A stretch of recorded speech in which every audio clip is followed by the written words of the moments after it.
Hace El unos día de hoy se resúmenes muy cumplen buenos. 20 Vamos a verlo. días de lo que pasó entre la Embajada de México y el gobierno de Ecuador, esto derivado del asalto a la Embajada de México. Sin embargo, el día de hoy vamos a ver un tema interesante, así que vamos a estar conociendo los estragos de haberse metido en la Embajada mexicana, porque a pesar de que México es el amigo de todos, también no podemos olvidar que a México se le respeta. Boom. Eso, qué bien Así dicho. que el día de hoy Vamos a veremos ver. que sin necesidad de movilizar un ejército, México ha puesto contra las cuerdas al gobierno de Ecuador, a tal grado de aumentar su violencia, quedarse sin luz y perder en su última consulta popular, allanando el camino para una reelección complicada. Todo esto para el actual presidente ecuatoriano en el año de 2025, demostrándonos hasta este punto que cuando algunas personas del poder toman malas decisiones, lastimosamente no son ellas quienes pagan los platos rotos, sino generalmente siempre es el pueblo, y en este caso, lamentablemente, nuestros hermanos ecuatorianos. Así que listos, comenzamos. Me gusta Número también su uno, manera de justos por explicar pecadores. todo Durante bien, esta ¿sabes? serie de Para que videos les todos estaba lo contando entendamos. rápidamente que el problema no es entre el pueblo de Ecuador y el pueblo mexicano. De hecho, seguimos siendo pueblos hermanos, sino que esto más que nada era un problema entre gobiernos, entre los dirigentes de cada uno de estos pueblos. Y lastimosamente lo que ha dolido durante los últimos días es que hemos visto cómo justamente algunos ecuatorianos salen a las redes sociales, salen a las calles a disculparse por cosas que ellos no hicieron. Esto precisamente para disculparse con el pueblo mexicano. Aprovecho ese espacio para pedirle perdón a cada uno de los millones de mexicanos en el mundo entero. Muchas personas también usaron los medios digitales para expresar su desacuerdo con las medidas tomadas esta por el canción gobierno, las fue cuales se han alucinante. intensificado al pasar de los días, cuando una desgracia tras otra va Tenemos cayendo la sobre el pueblo reacción, si la ecuatoriano. queréis ver. Incluso algunos mencionando en las redes sociales que mientras ellos pagan los platos rotos de la ruptura diplomática con México, además de romperse también con otros países como Nicaragua o Colombia, esto al romper las relaciones diplomáticas y quedarse sin luz eléctrica hasta 13 horas al día. Por otro lado, el presidente y sus más cercanos estaban muy cómodos en Miami o España. Pero a todo esto, seguramente te preguntarás, entonces, ¿quién es Noboa? Número 2. Un presidente ecuatoriano estadounidense. Mucho se habla sobre el actual presidente ecuatoriano, pero ¿sabías que su nombre es Daniel Roy Hilrich Noboa Asín, quien nació en Miami el 30 de noviembre del año 1987? Él es de nacionalidad es estadounidense ecuatoriano. y ecuatoriana. Es hijo del hombre más rico de Ecuador y con 36 años es uno de los presidentes más jóvenes del mundo. Se dice también que es un administrador, empresario y político ecuatoestadounidense, el cual comenzaría sus funciones como presidente de Ecuador el 23 de noviembre del año 2023, es decir, apenas hace 5 meses. En cuanto a sus estudios, debes de saber que estudió en la Escuela de Negocios de Nueva York en 2010. Más tarde, en el año de 2019, también obtuvo una maestría en la Universidad de Kellogg y de Administración Pública en Harvard. Finalmente, en el año de 2022, tuvo otra maestría en Comunicación Política y Gobernanza en la Universidad de George Washington. Vale, esto demuestra que da igual los estudios, o sea, que te paguen Iba a el decir. dinero, da igual los estudios que te pagan el dinero, que millonario puedas ser, que realmente puedes ser un ignorante y hacer que tu país vaya mal. Va, hombre, por favor. O sea, y la manera de expresarse Lo siento, pero... en una entrevista con la cadena canadiense diciendo, voy a invitar, ¿cómo vas a pedir disculpas? Y él dice, no voy a pedir disculpas, sino invitaré a un ceviche y a unos tacos. O sea, todos esos años le ha pagado su padre colegios bilingües y de no sé qué, no sé cuánto Millonarios y todo lo que para tú que quieras. tenga una charla tan vacía y tan vacilona de un chaval que parece eso de un chaval. No lo sé, tío, me da que, pues no sé, no siempre los estudios, tío. Sin embargo, más tarde su llegada al poder aconteció después de que uno de los candidatos, es decir, Fernando Villavicencio, una de las personas más cercanas al expresidente, fuera abatido en Quito, esto en plena Hostia. contienda electoral. Y fue así como a su deceso, Noboa quedaría como el primer lugar en la primer vuelta, convirtiéndose así en presidente con solo 35 años de edad, siendo el presidente electo más joven de la historia ecuatoriana. No obstante, debes de saber que como si se tratara de una dinastía de poder como los Bush o los Kennedy, este no es el primer Noboa en llegar a la presidencia, pues antes de él llegó Diego Noboa en el año de 1850 a 1851, quien fuera tatarabuelo del actual presidente. Más tarde, Gustavo Noboa también llegaría y gobernaría en el año 2000 a 2003, aunque este último no sé si sea familiar del actual presidente. Si aquí alguien tiene la información, si son parientes o solamente comparten apellido, les agradecería bastante su aporte. Y así llegamos finalmente a Daniel Noboa, quien lograra cumplir cumplir el sueño de su padre, es decir, Álvaro Noboa, quien fuera asambleísta en el año de 2007 y se postulara a la presidencia de Ecuador la escandalosa cantidad de 5 veces. Esto en el año de 1998, 2002, 2006, 2009 y 2013. Todas estas veces sin lograr el éxito en la contienda presidencial. Número 3, Reino Bananero. Seguramente hasta este punto tú te preguntarás cómo es posible que Daniel Noboa sea hijo del personaje o de la persona más rica en todo Ecuador. Pues déjame contarte que de hecho esto proviene de una dinastía de varias generaciones, es decir, 3 generaciones, las cuales se han dedicado al negocio, en este caso del banano, del plátano, incluso mencionando en el mismo portal de la empresa que llevan 65 años liderando el negocio, no solamente en Ecuador, sino también en el extranjero. Vale, una cosa, yo a lo mejor ahí ya me estoy metiendo en un terreno muy terrenoso, ¿vale? Pero mi pregunta es, una persona que ha nacido millonaria y que va a morir millonaria, ¿cómo se puede poner en la piel de su pueblo que nunca ha sabido lo que es tener comida? No digo Ecuador, en general en todos los países hay gente que no se puede llevar comida a la boca. ¿Cómo eres capaz de ponerte en esa piel? Es mi duda, ¿no? O sea, realmente es normal que no tenga empatía por la gente si a él nunca le ha faltado de nada. Igual que por eso irrumpió en la embajada, porque empatía... ¿Qué empatía? Si no le ha faltado nunca de nada.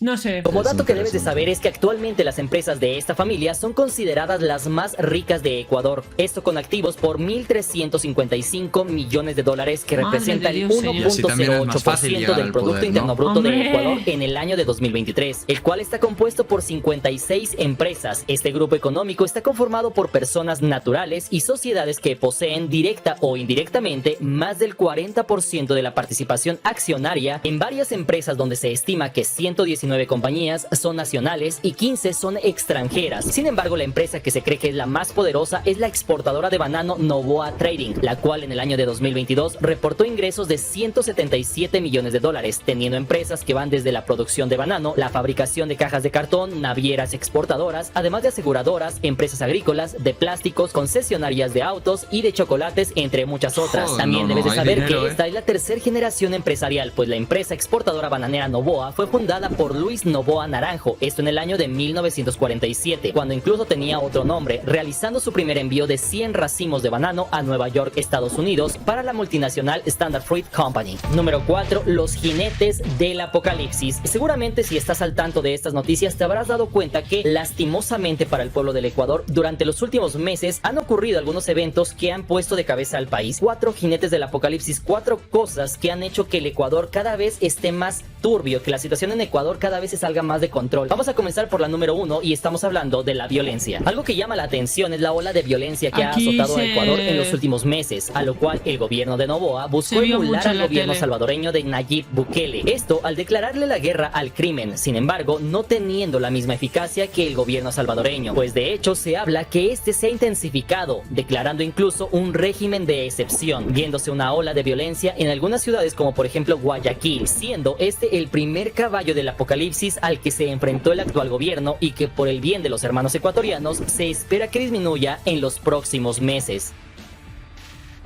Número 5. Crisis diplomática. El segundo jinete del apocalipsis, en este caso para el gobierno de Ecuador y también para el pueblo ecuatoriano, fue justamente lo que detonó las acciones del presidente, en este caso, las cuales fueron ingresar a la Embajada de México. Como todos sabemos, esto de la ruptura de las relaciones diplomáticas entre México y Ecuador no solamente se trató de quitar la embajada y de romper relaciones, sino que fue algo más allá. En este caso no solamente se rompieron las relaciones diplomáticas por un lado, sino que por otro también se rompieron lo que son las relaciones comerciales entre estos dos países, y en este caso no solamente con México, sino también con países aliados de México, como lo fuera en su momento Nicaragua, Colombia, Venezuela. Adicional a ello también se le suma lo que fue en su momento la crisis del plátano, en este caso con Rusia, el cual, por todo lo que ya les comenté, también les dejó de comprar bananos. Y esto, como te podrás imaginar, seguramente pegó a las mismas empresas de la familia Noboa. Sin embargo, seguramente también pegó aún más a los pequeños empresarios que dependían de estas ventas para subsistir. Es que es lo triste. 60 empresas ecuatorianas que exportaban para México se verán afectadas. Cientos de familias de trabajadores los resentirán en sus bolsillos. Y eso hasta el momento que aún no se ven los estragos, pero esto generará un retroceso en el crecimiento económico de Ecuador en los próximos meses, con miras a cerrar este año con Ecuador como uno de los países con menor crecimiento de Latinoamérica, según estimaciones del Fondo Monetario Internacional. Y aunque aquí muchos dirán que sí, está bien porque así los millonarios pierden dinero, lo cierto es que esto es una rueda donde todos estamos conectados. Y sí, si el empresario no vende sus productos, tampoco comprará plátanos, tampoco necesitará los servicios de las empresas exportadoras, tampoco necesitará de los agricultores, entre muchos otros puestos de trabajo que se irán perdiendo. Y en caso de que México endurezca más sus medidas ante el país sudamericano, esto también podría complicar más el panorama económico de las familias ecuatorianas, quienes ahora no solo pagan más IVA, ya que debes saber que en temporada electoral el mismo presidente dijo que no aumentaría el IVA. Aumentar el IVA del 12 al 14%. Es reducir el consumo. Pero a unos meses de tomar el poder, aumentó el impuesto de 12% a 15%, lo cual ha pegado directamente al bolsillo de las familias ecuatorianas, quienes son las que terminan pagando los platos rotos. Número 6. Ecuador en la penumbra. Y hasta este momento, antes de llegar a la primera audiencia de la Corte de la Haya, donde habrá de conocerse un poco más sobre el destino de Ecuador, el tercer jinete del apocalipsis es uno de los peores némesis que le ha pegado directamente a la imagen y popularidad del presidente ecuatoriano, ya que sea por casualidad o sea por obra divina que mandó una sequía, pero justamente después de que ocurriera el asalto a la embajada mexicana, Ecuador se comenzaría a quedar sin energía eléctrica. Sin embargo, aunque se quiera culpar al gobierno de México o al gobierno de Colombia o a la misma naturaleza por la sequía, lo cierto es que este no es un problema reciente, sino muy antiguo, que en plena campaña electoral el actual presidente dijo que resolvería, pero que ahora, 5 meses de su mandato, se pueden ver los videos donde la gente se queda a obscuras. Ya camino, descansa, papito lindo. Es que son ellos los que sufren, pobres.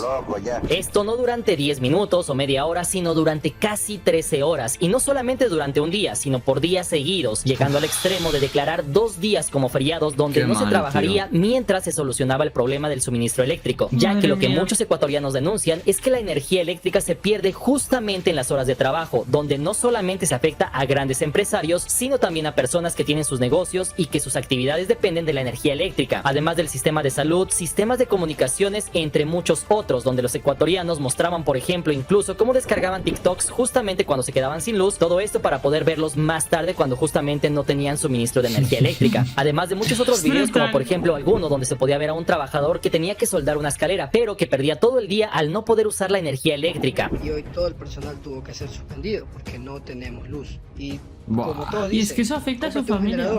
Lamentablemente la economía no nos da para en este momento comprar uno. Adicional a ello, no podemos olvidar otros problemas energéticos como el desabasto de combustibles, que si bien es cierto no tienen nada que ver con la crisis diplomática con México, sí es verdad que hay una escasez de gasolina y gas en ciudades como por ejemplo Cuenca, lo cual poco a poco pone al pueblo ecuatoriano al borde de la oscuridad.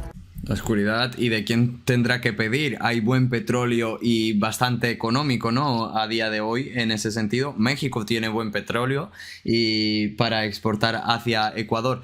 Parece que no sé si todos los astros se han alineado o qué, pero hasta la propia naturaleza ha rechazado el acto de Ecuador hacia México. Y a veces dices, no, México podría, ¿sabes?, en caliente haber ido a por Ecuador ya, y se hablaba de muchísimas cosas, ¿no? Incluso hemos llegado a reaccionar, pero tío, parece que de manera legal, ¿no? Obviamente por vía diplomática sí que están sufriendo muchas consecuencias y van a sufrir a largo plazo, pero aparte de estos efectos naturales, ¿no? Y qué locura, todo se le junta. Aquí venía lo que yo decía antes de ser un poco empático, ¿no? Claro, él seguramente estará en su casa tranquilo, que no sufrirá ni la mitad de las consecuencias, pero los ecuatorianos no tienen la culpa de las decisiones que han tomado él, y a lo mejor el día de mañana no le pueden poner un plato en la mesa a sus hijos por culpa de esas decisiones. Y seguro que, o sea, México ayuda a todos los países de LATAM, y en este caso, por ejemplo, no hubiera irrumpido y Ecuador hubiera pedido ayuda a México se ofrece muy rápido, y hemos visto que está ayudando y ha hecho donativos de 1.000 millones de dólares a otros países como El Salvador, y que tiene próximas inversiones en esos países para apoyar tanto Centroamérica, Sudamérica y todo. Está intentando hacer crecer, entonces ayudaría a Ecuador, pero en este caso obviamente se acabó la ayuda de México hacia Ecuador, se acabó. Y a todo esto llámenlo casualidad, teoría conspirativa o una realidad, pero poco después de la ruptura de relaciones diplomáticas entre México y Ecuador, casualmente comenzaron estos cortes de la energía eléctrica, ya que de por sí había problemas en el suministro eléctrico desde hace varios años en Ecuador. Sin embargo, a eso súmale la sequía reportada en esta región, la cual ha afectado incluso al canal de Panamá. Y eso, según algunos portales de noticias, orilló al gobierno de Colombia a que tan solo unas horas después de condenar los actos del gobierno ecuatoriano, decidiera por seguridad propia y de su gente dejar de exportar energía eléctrica a Ecuador. Nosotros limitamos la exportación de energía a Ecuador para así poder afrontar el desabasto de energía eléctrica en Colombia. Todo esto a cuestas de los apagones en Ecuador, por lo que muchos han mencionado que Ecuador no se habría quedado sin energía eléctrica si no hubiera hecho lo que hizo en la embajada mexicana. Sin embargo, hasta este punto tú ponme la parte de los comentarios a qué crees que se deban los apagones en Ecuador. Yo creo que todo tiene que ver.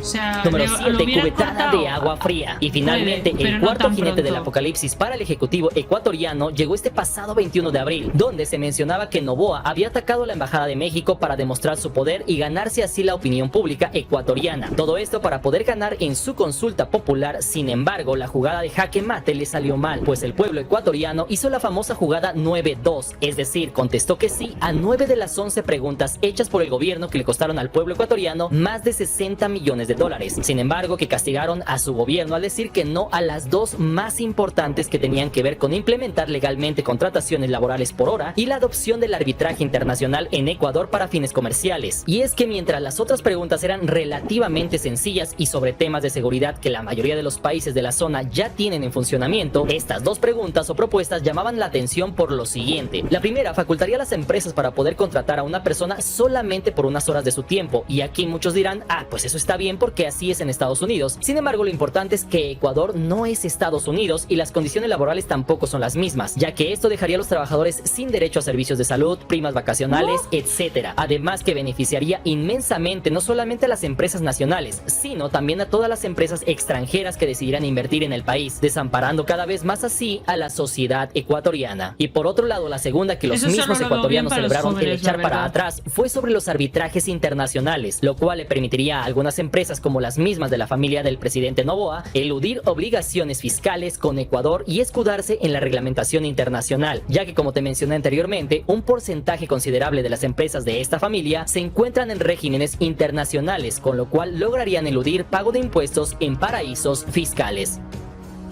Cosas para 8, millonarios, ¿no? De millonario para millonarios. Y finalmente, después de todo esto, una de las fechas claves, críticas que vamos a tener justamente durante los próximos días será el 30 de abril y el 1 de mayo. El 30 de abril será para México, justamente cuando este país se presentará en la Corte Internacional de La Haya para presentar su caso, y posteriormente, el 1 de mayo, el gobierno de Ecuador presentará su defensa por todo lo que ha pasado durante los últimos días. Así que mientras por un lado México presentará seguramente las pruebas sobre cómo Ecuador incumplió sus obligaciones internacionales pactadas en los acuerdos de Viena del año 1973 sobre la inviolabilidad de cualquier embajada por considerarse como territorios en los cuales no se puede ingresar, para permitir que el diálogo sea la vía de las naciones para resolver sus diferencias y no la guerra como lo fue antes de estas modificaciones a la convivencia internacional previo a la Segunda Guerra Mundial. Mientras que Ecuador seguramente recurrirá a la Convención de Caracas en su artículo 3, donde menciona que ningún país puede dar asilo a personas que hayan roto la ley de otro país, además de alegar temas de injerencia política de México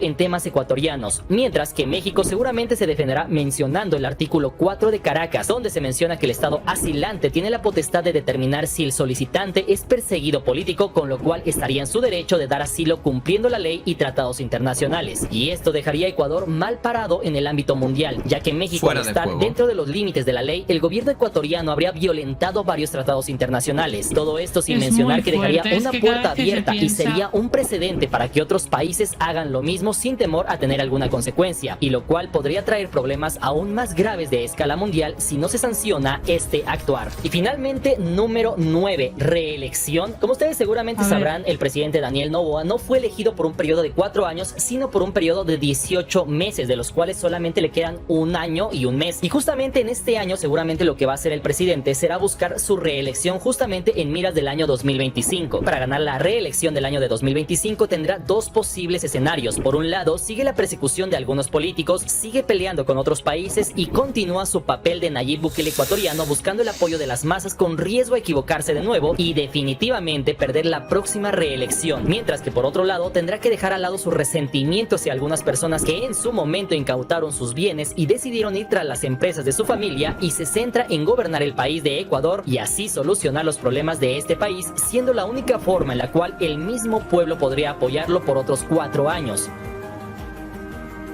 Así que hasta este punto tú ponme en la parte de los comentarios qué opinas sobre este tema. ¿Qué crees que pase justamente en la reelección del año de 2025? Que el pueblo ecuatoriano vote nuevamente por Daniel Noboa. ¿Qué opinan que justamente pase ya este 30 y 1 de mayo cuando se van a presentar en La Haya? ¿A quién creen que le den la razón? Obviamente esto no va a ser algo que se va a solucionar de la noche a la mañana, sino que justamente durante los próximos meses estaremos viendo parte de todo este desenlace. También finalmente me gustaría saber tu opinión para saber sobre quién creen que gane este juicio internacional que va a comenzar este próximo 30 de abril y 1 de mayo. Así que yo me despido, les mando un fuerte abrazo. Hasta aquí, familia. Yo quería decir un par de cosas. Primero, 18 meses. Yo realmente no sé en Ecuador cómo van las elecciones, pero hay una cosa que sí que sé, y es que si hay gente que vuelve a votar a este hombre, son gente que se está acabando su propia tumba. Sabemos que mucho apoyo sí que tiene. Hay realmente apoyo, pero cuando empiecen a sufrir las consecuencias, como muchos otros países, vemos cómo está la situación en Cuba, vemos cómo está la situación en Venezuela, cómo está la situación en Argentina. O sea, realmente no tienes que pensar por mi país es el mejor. Todo el mundo puede pensar mi país es el mejor, pero eso no significa que la persona que esté en el poder sea la mejor. Y segunda cosa que quería decir, estoy segura de que ganará México, porque es que no hay otra opción. Lo que se ha hecho es algo muy fuerte, pero quedamos a la espera de ver. Ganará la justicia, ganará lo justo, y obviamente está claro. Y que de todos modos para nosotros parece claro, pero para otras muchas personas pues es el Ecuador que tiene la razón. Pero está claro que el que sale aquí realmente perjudicado es Ecuador por haberle hecho daño o intentado haber hecho daño a México, ¿no? Porque al final se han autolesionado casi. Familia de guapetones, si les gustó el vídeo, por favor, dejen un buen like, suscríbanse en el próximo vídeo.